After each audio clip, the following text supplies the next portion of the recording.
What's the story, Morning Glory? What is the word, Hummingbird? Thank you so much for clicking on my channel and for joining me for this review of 90 Day Fiancé Love in Paradise, Season 2, Episode 9, Bye Bye Beaches. So let's start off with Valentine and Carlos. So in order for Valentine and Carlos, in order for them to move forward with their relationship, Carlos is going to have to come out of the closet. And the first step of that would be him telling his sister, who he's closest with out of all his family members, he would have to tell his sister that he's gay, because Valentine is not in the closet. He does not want a partner that is still living in the closet. He wants his partner to be out, to be proud, and to just, live life the way it was supposed to be lived. So Carlos arranges a meeting with his sister, and the sister shows up. And so Carlos tells the sister that he is gay. He comes out and he says that he's gay. So the sister starts off by saying, well, if this is your choice. And as soon as she said those words, Carlos stopped her and said, no, this is not a choice. This is how I was born. This is just how I am. So the sister accepts it. She says she loves her brother. She respects her brother. And you could tell that in her face, you can kind of tell that she was kind of struggling with this. But she accepts her brother. She accepted it. She was fine with it. And the sister says that I've always known that you were gay. I always knew, but I never had the courage to have that conversation with you. So everything is fine in that department. The sister accepted him because this was like his biggest fear of whether or not his sister was going to accept him. Because I think out of all the family members, number one, he's the closest to her. So it was important that she accepts him. But also I think maybe it kind of gave him courage that if it was okay with her, that maybe, it might be okay with everybody else in the family. So then Valentine, he does still plan to propose to Carlos. And so he has everything arranged and, did up really nice in this, I think it was like an outside restaurant or something. So even though they've spent the majority of their time arguing in Colombia, Valentine still wants to propose to Carlos. Now, I don't know if all of the arguing because they're very alpha, both of them are very, very alpha. And both of them want things done their own way. And they were constantly butting heads and bickering and arguing. So I don't know if marriage is the best thing for them, because they have a lot of passion between them. And I guess they love as hard as they fight. So I don't know if this is a recipe for everlasting love, or if this is a recipe for disaster. I have no idea, but Valentine still plans on proposing to Carlos. So he has everything arranged at this outside restaurant, and everything is really pretty, the lights and everything, the candles, and there's words that say, marry me, etc., etc., etc. So Carlos shows up at the designated area at the designated time, and when he sees everything, he's just completely overwhelmed with emotions, because this man really loves him and is expressing his love to him. So it starts off with Valentine singing a song that he wrote especially for Carlos. So Valentine sings the song. It's really pretty. And then Valentine proposes to Carlos. Carlos says, yes, Valentine had gotten 2 rings, one for Carlos. And he says that he didn't want to be left out without any, razzle dazzle on his finger. So he got a second ring for himself. So when he gave Carlos the first ring, Carlos in turn gave Valentine the second ring.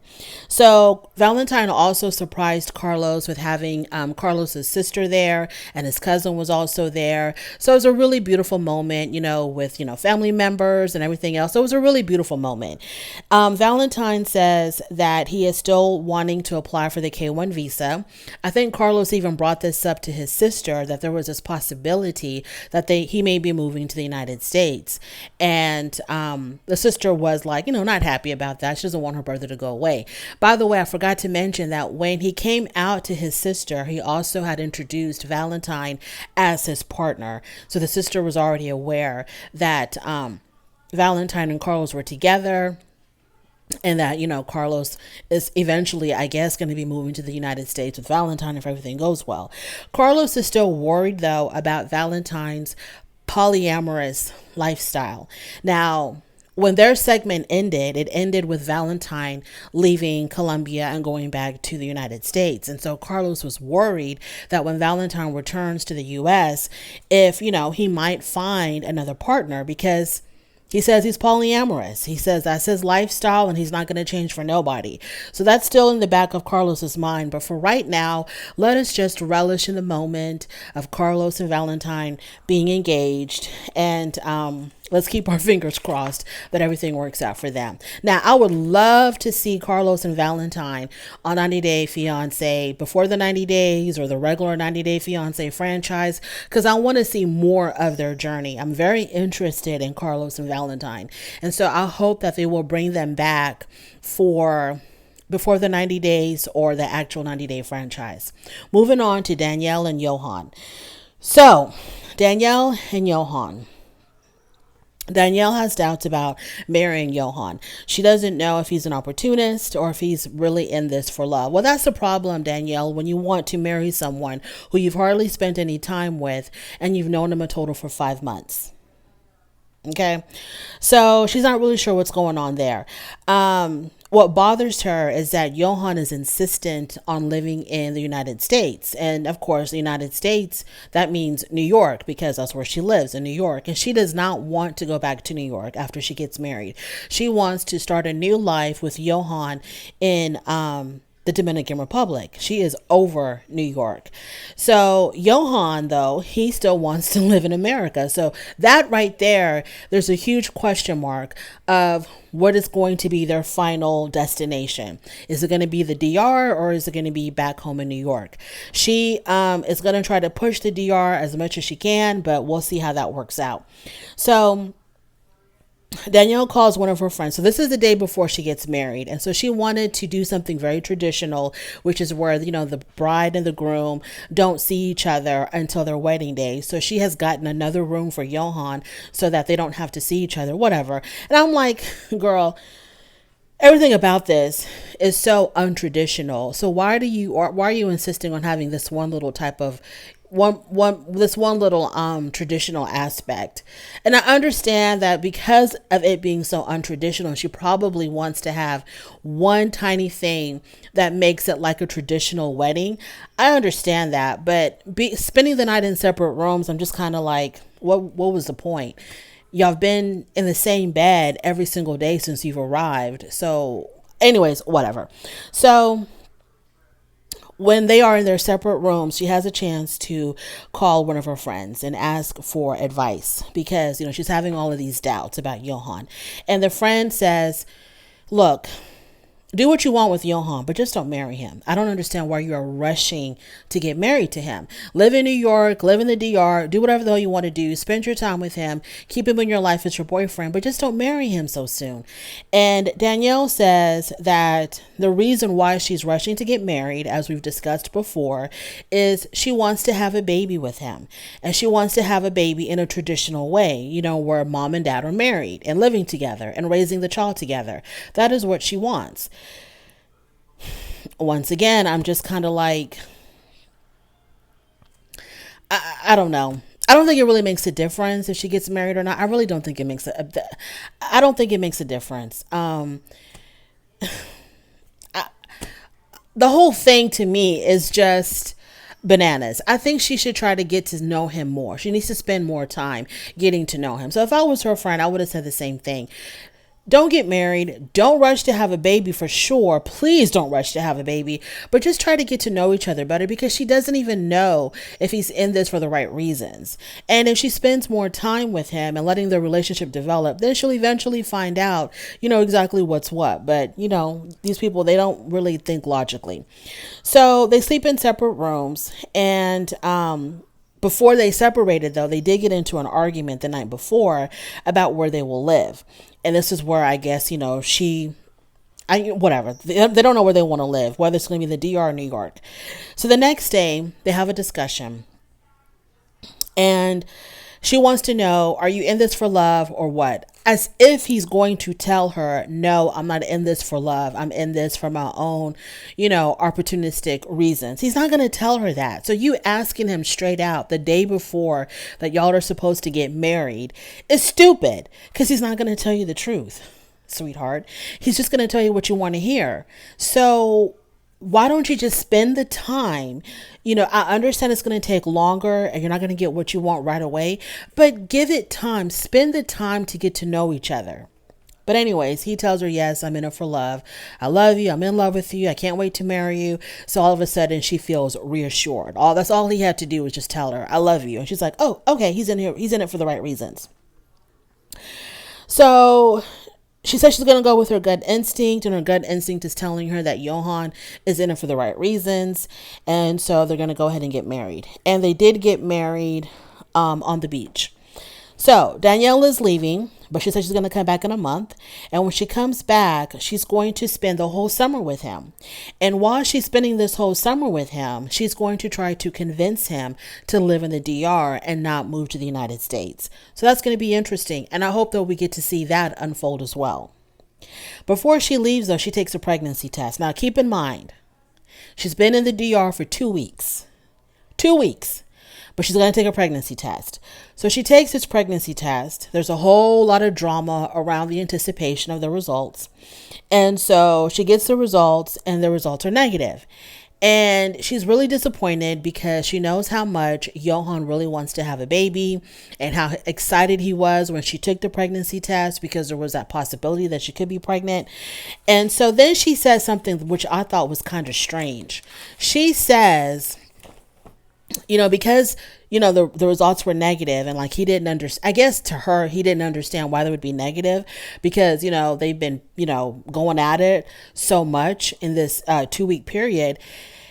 She says that he is really naive about conception. That's one of the things that frustrates me about Johan. He's very naive about how conception works. Well, girl, evidently you are naive as well, because how would you know that you got pregnant within those 2 weeks that you were in the DR? Like, I don't understand. Because when a woman finds out that she's pregnant, it's usually about 6 weeks after conception when there's a possibility of getting a positive pregnancy test. And depending on the type of test that you get, you might get a false negative because the hormones aren't quite enough, even at the 6-week mark. So it has to be 6 weeks from conception, to get a test that is somewhat accurate. But you've only been there for 2 weeks. Girl, like, what are you talking about? Why are you even doing this to this man? Getting his hopes up that you might be pregnant, knowing damn well that not enough time has gone by. So anyways, needless to say, it was a negative pregnancy test. So she says that if they cannot conceive naturally, then she has to think about how they are going to raise enough money or get enough money to do IVF with donor eggs. Moving on to Abby, Gabby, and Frankie. So Abby and Gabby have reconnected because they had that huge fight whenever Gabby found out that Abby was carrying on the secret relationship with Frankie and wanted to go to America and get married to Frankie. And she herself was completely left out of the plans. And so Gabby felt very betrayed by both Abby and Frankie. So they had this huge fallout, but they've reconnected. They're working on their relationship again, and Abby is trying to regain Gabby's trust. So Abby proposes that they should have a commitment ceremony. I'm assuming maybe because gay marriage is not legal in Mexico, so they're going to have a commitment ceremony. Or is it legal? You know what? I think it might be. I think maybe in certain areas of Mexico it's legal. I think because a 90-day fiance the other way. I forgot their name. There was that other gay couple, the guy from Florida. They got married in Mexico and it was a legal marriage. But I think maybe certain states in Mexico, it's legal, I think. So they're going to have a commitment ceremony. And as Abby is proposing this commitment ceremony and declaring her love to Gabby and apologizing to Gabby, she's making all of these crying sounds, like she's crying. She's like, oh, Gabby, and Gabby, I love you, and I'll love you forever, Gabby. But there's like not a single tear in her eye.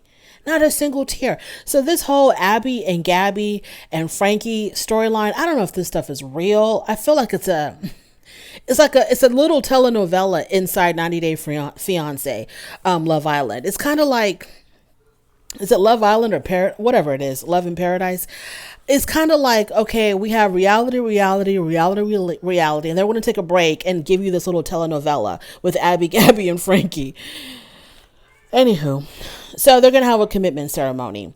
So the relationship with Frankie, it was just for a come up because Abby turned so quickly from wanting to marry Frankie, and now she's having a commitment ceremony with Gabby.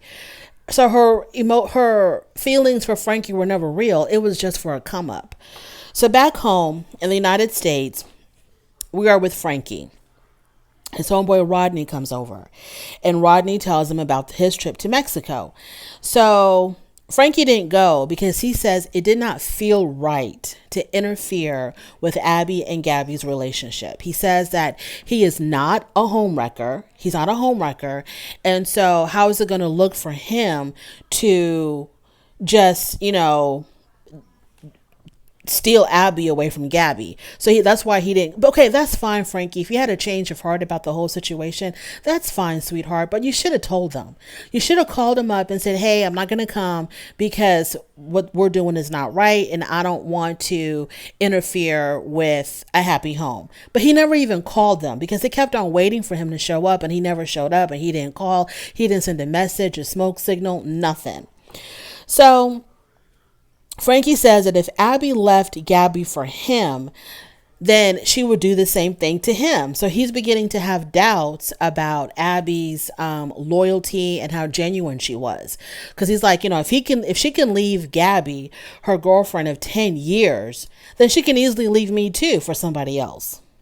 So then Rodney tells Frankie how it went down at the yacht, how, Abby ended up confessing everything, saying that, her and Frankie were having this relationship behind Gabby's back and how hurt Gabby was. And Gabby and Abby had this huge falling out and it was really crazy. So Rodney tells Frankie, Abby told Gabby that the plan was you and Abby would get married, and then eventually y'all would bring Gabby over to the United States.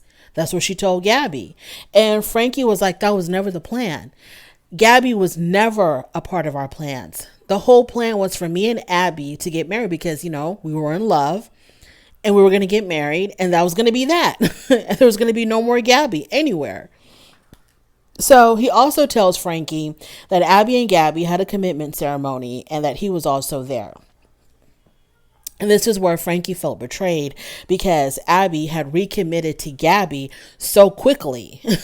Well, that's what happens. You didn't go to Mexico. You didn't want to call and tell them anything. You didn't want to have a conversation with them. So what do you expect? They moved on with their lives, Frankie, because it was all for a come up. Frankie, that's why she moved so damn fast. So Frankie says that he's not the kind of guy. Okay, whatever. So if he's not the kind of guy to come in between two women who've been together for 10 years, why did he even propose to Abby? What was the point of that? If you're not that guy to do that, why did you propose to Abby and carry on this relationship behind Gabby's back? So Frankie wants to tell Gabby the whole truth that, hey, me and Abby, we were falling in love. We were kicking it behind your back. We were having all these conversations without you knowing. And I was going to bring her to the United States and we were going to get married and live happily ever after. He wants Gabby to know the full truth. So they get on FaceTime together, and this could have been a great moment if it wasn't for the damn language barrier, because the person who's interpreting is Abby. And how much can we trust that Abby is interpreting things correctly? But anyways, so basically they get on FaceTime and Frankie tells Gabby everything. This is what was going on. We were going to get married. You were not a part of our plan at all, period. So then Abby was like, no, he's lying. I've always wanted you to be a part of our plan. You were always going to be coming to America with me. I never had any intentions of living in America without you. You were always a part of my plan. Don't believe him, Gabby. He's lying. And Frankie was like, no, you're the one that's lying. So Abby and Frankie, they're going back and forth. And then Abby starts calling him an a-hole, completely disrespecting him. And she got really, really nasty, really quick with Frankie, which told me everything that I needed to know. Frankie was telling the truth. Abby was the one that was lying to Gabby. Abby is the real opportunist here, if this is even true. if any of this is even real. Abby is the real opportunist. She was playing both of them. She was playing Gabby, she was playing Frankie, all for her to come out winning at the end. She saw an opportunity in Frankie, so she was going to go ahead and use him up for money, coming to the United States, and maybe she was going to bring Gabby eventually. Maybe she wasn't. Who the hell knows? But she was definitely planning on living in the United States with Frankie without Gabby, at least for a while. So Abby's the one that's the opportunist. She was playing both of them. So that's the end of that. That is the end of that. Frankie, these women made a whole entire fool out of you. They made you look like an entire fool because you don't have the gift of discernment. Moving on to Ariana and Sherlon. So they finally had a night together alone without the baby because Ariana's mother had come into Jamaica to watch the baby. So they finally had a night together. You know what went down. Obviously, it was good for everybody. Everybody's satisfied. And Sherlon said that he was trying really hard not to make another little Odin. And Ariana was like, but we were using protection. So what are you talking about? So they talk about how they're having a conversation about how are they going to move forward. So Ariana brings up the tourist visa. She says that she never really talked about the tourist visa before because he would always get upset because he wasn't ready for that. So now that she's about to leave, she wants to know, where is this relationship going? And your relationship with your son, how do you plan on maintaining that? So now Sherlon says he's ready to do the tourist visa. He says that he doesn't want to go too long without seeing his son. Him and his son have bonded, which you could clearly see. The baby really has taken to him. And so he wants to keep the momentum going. So he's okay with applying for the tourist visa, even though the embassies are closed still. He said he's going to be the first one in line when they finally open up the doors, and he's going to do whatever he can to get the process started, which is going to take money. So I hope he has that as well. So Sherlon says he's going to work on, the whole tourist visa thing. And Ariana is happy. She's okay with that. But then now she wants to know what is going to be happening with us. Ariana wants him to be exclusive. You will not see any other person because you're going to be committed to me. And so first he needs a definition of exclusive. That's the kind of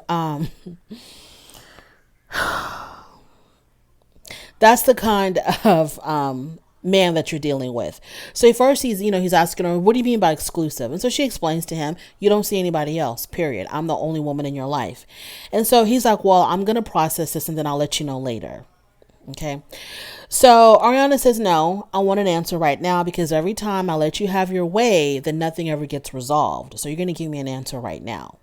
So Sherlon says that he doesn't appreciate her putting all this pressure on him. But, eventually he gives her an answer. So as she's getting ready to leave, they talk about their relationship. And Sherlon says that he is ready to be exclusive with Ariana. Ariana believes also that he's going to be exclusive. She's going to take that leap of faith and she's going to believe him when he says that he's going to be exclusive. So I'm trying to understand, if we're all going to be exclusive with one another, why can't he apply for the K1 visa? Why does he have to do the tourist visa? What is the point of being exclusive as long as y'all are living in separate countries? If you're going to take that plunge into exclusivity, then that means that y'all want to be together. So why don't you do the K1 visa? Or maybe they're still trying to test out whether or not they can actually be exclusive before they start that process. So on their way to the airport, Ariana's mom is in the van with them.